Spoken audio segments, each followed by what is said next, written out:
تازه خبر بلوچ اتلانو پر پاکستانی پوځ خونړی برید کړی دا چې څومره پوځیان یې وژلي او پاکستان څنګه نړۍ ته په زاریو شو. جزئیات هم دې ویډیو کې وګورئ او چینل سبسکرایب کړئ. بلوچستانو د بلوچستان په ګوادر سیمه کې حمله کړې ده. بلوچ بیلتون پالې ډلې ویاند ګوهرام بلوچ سار نیوز ته ویلي چې ملګرو یې د بلوچستان په ګوادر سیمه کې د پاکستاني پوځیانو پر کمپ حمله کړې.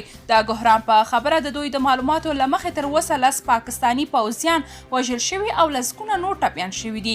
د بلوچ اتلانو ویاند همداراز ویلي چې ښایي د تلفاتو شمیر له دې هم زیات شي چې وروسته به معلومات له رسنیو سره شریک شي. د یادونې وړ ده چې څو ورځې وړاندې هم په نوشکي او پنجګور سیمو کې د بلوچستانو دوو جلا بریدونو کې تر 200 ډیر پاکستاني پوځیان وژل شوي وو.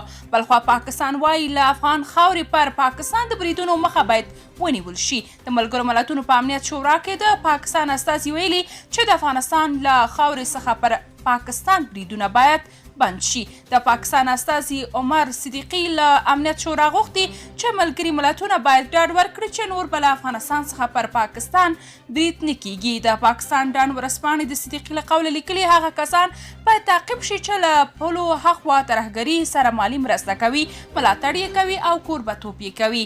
تر دې وړاندې د پاکستان لومړي وزیر عمران خان هم ویلي و چې له افغانستان څخه پاکستان ته د کډوالو په نوم ترهګر دننه شوي دي. لومړي وزیر دغه راز زیاته کړې وه چې دغه ترهګرې ډلې غواړي پر پاکستان بریدونه وکړي. پاکستان له امنیت شورا دغه غوښتنه په داسې مهال کوي چې پاکستاني ملیشو له پرون راهیسې د کونړ پر سرکانو او ناړۍ ولسوالیو راکټي بریدونه پیل کړي دي.